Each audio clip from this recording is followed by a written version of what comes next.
salario mínimo mensual que gana una alimentante, pero ese 50% a veces mayormente es conciliable, o sea, no se fija un 50%, sino un 35%, porque también tratan de ser equitativos de que el alimentante pues no lo van a dejar sin dinero para sobrevivir él también.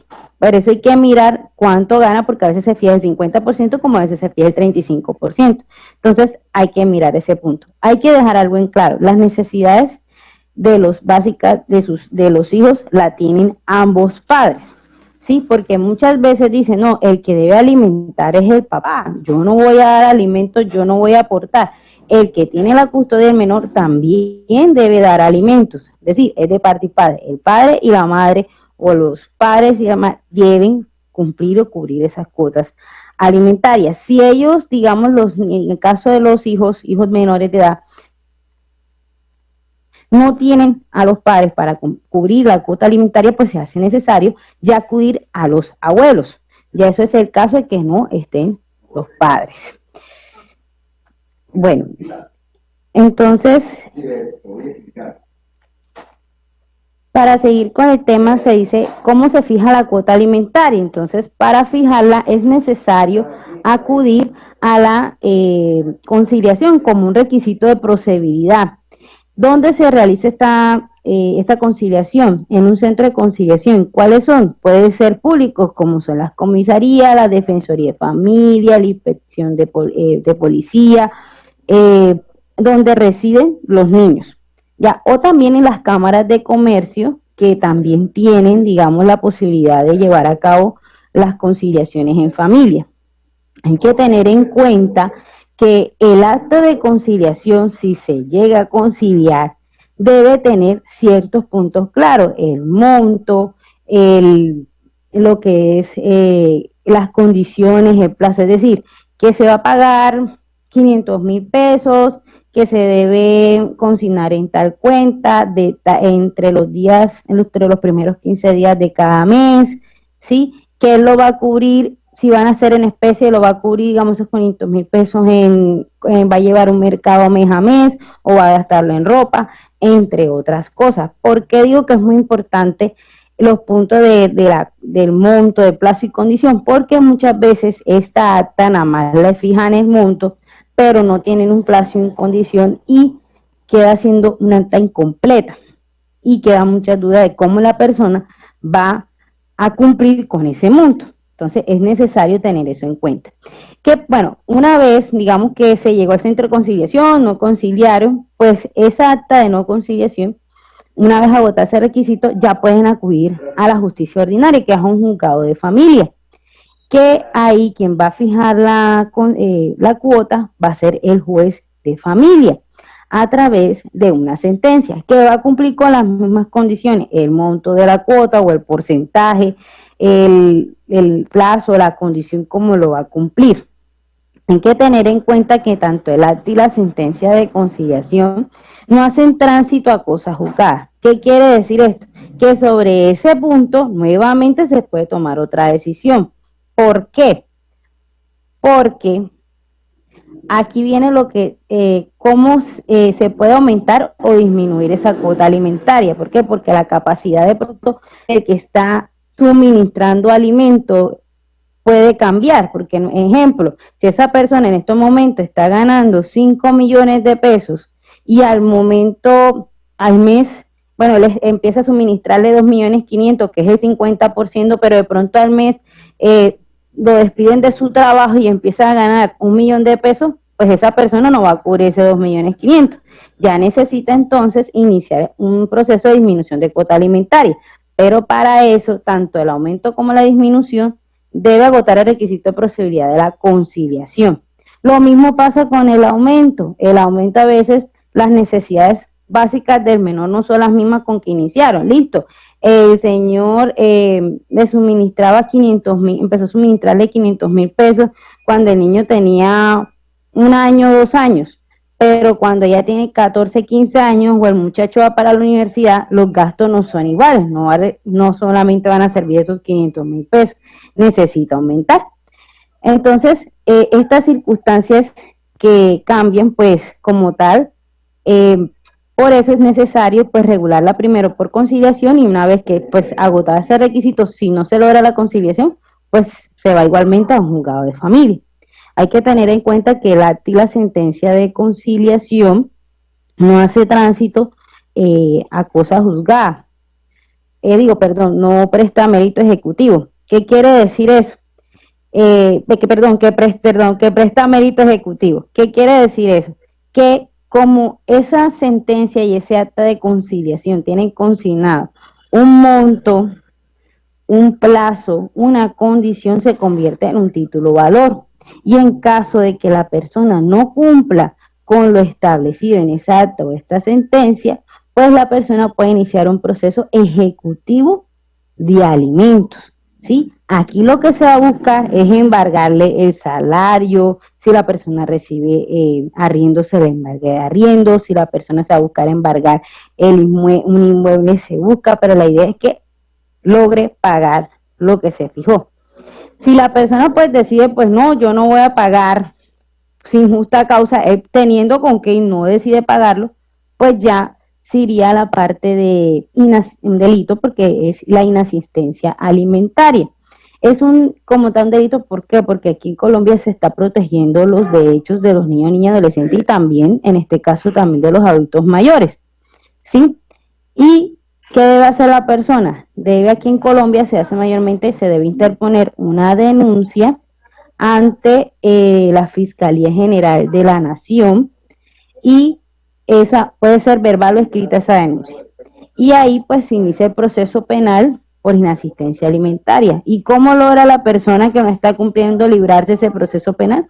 Pues pagando las cuotas que debe para evitar que pues que lo lleven a la cárcel o en prisión porque este es un delito intramural.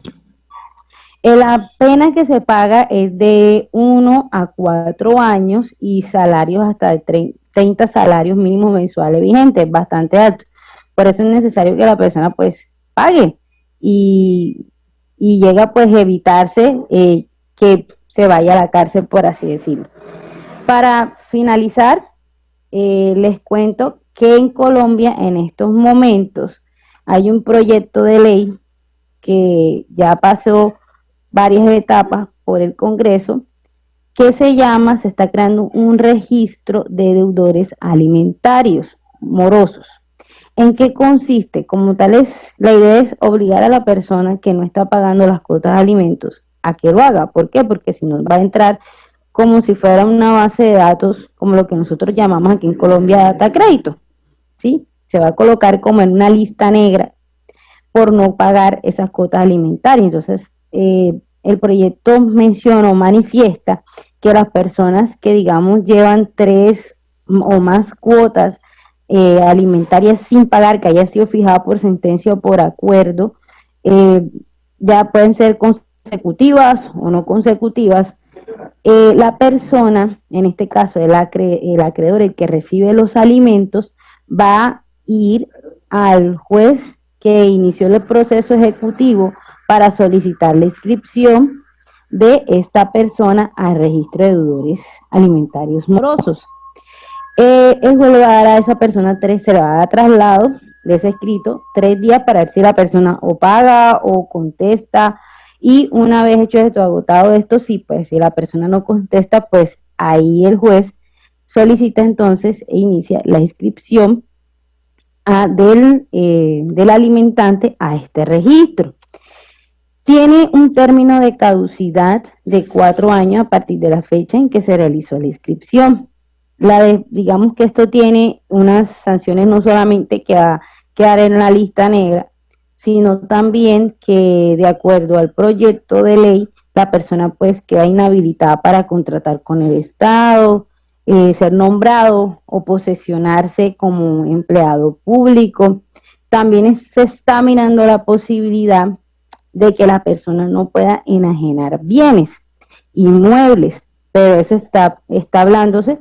Y lo mismo que la persona, pues al momento que vaya a adquirir un crédito en el banco le solicita para saber si se encuentra registrado, y si la persona se encuentra registrada en esta base de datos, pues no le puedan llegar a prestar dinero. Entonces, bueno, eso es todo pues en conferencia. No sé si las personas tengan alguna duda sobre el tema. Bueno, me están preguntando que si en Colombia tienen alguna institución o autoridad que vele por los derechos de niños y niñas en estos asuntos. Sí, en Colombia tenemos, pues aquí, en primer lugar tenemos pues, a los jueces de familia, que son las autoridades encargadas pues de velar por los derechos de los niños. Igual tenemos las comisarías de familia, el Instituto Colombiano de Bienestar Familiar también. Tenemos también a los defensores de familia, el inspector de policía, que son las encargadas de velar por los derechos de los menores, ¿sí? Y pues ya la parte penal, pues ya es otro asunto, pero ellos son los encargados, tenemos, como le digo, el Instituto Colombiano de Bienestar Familiar es encargado. No sé si le resolví la duda. ¿Quién más tiene alguna duda?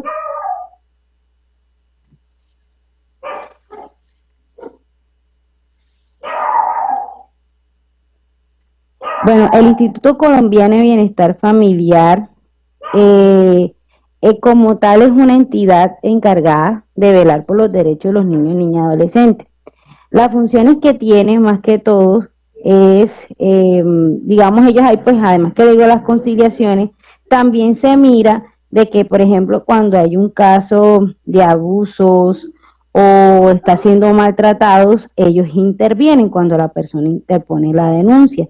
Aquí, en estos casos, se hace un proceso, se le llama restablecimiento de derechos y están pendientes de lo que está pasando con el menor durante, digamos, ese proceso. Si el niño, por ejemplo, no está recibiendo también los alimentos, pues ellos le hacen un seguimiento para ver qué está pasando con el caso del menor.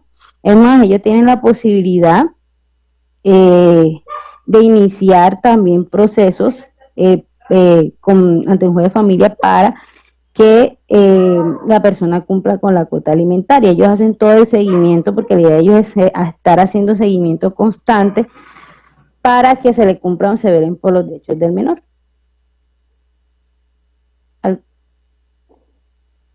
Bueno, el instituto como en los juicios de alimentos, bueno, aquí en este caso, la forma en que interviene entraría el defensor de familia o el procurador de familia, que también son protectores de los derechos de los menores.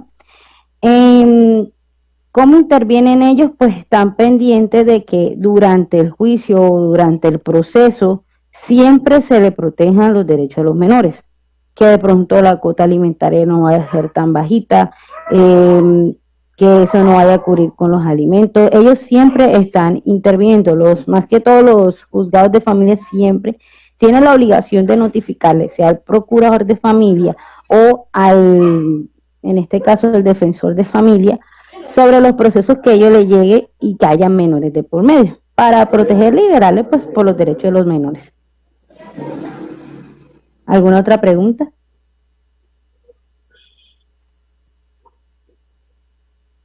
Bueno, las etapas de cómo se lleva el proceso de alimentos, pues es el siguiente. En primer lugar, como les dije, primero hay que llevar a cabo como requisito de procedibilidad la conciliación, sea ante comisaría, sea ante defensor de familia, etcétera.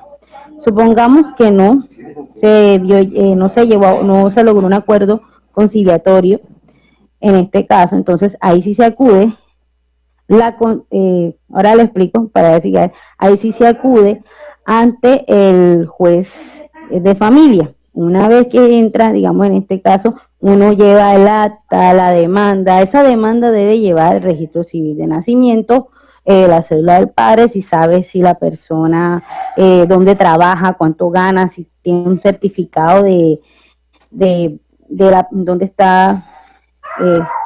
No, tranquilo, no se preocupe. Si la persona está, más que todo la demanda debe llevarse el registro civil de nacimiento. Si la persona donde trabaja, cuánto gana, si tiene un certificado, la lista de gastos que está teniendo el menor, porque eso es muy importante. También porque a veces la persona, más que todo el demandado, lo solicita para saber cuánto se gasta en el menor mayormente, o si de pronto es el adulto mayor, cuánto se gasta también.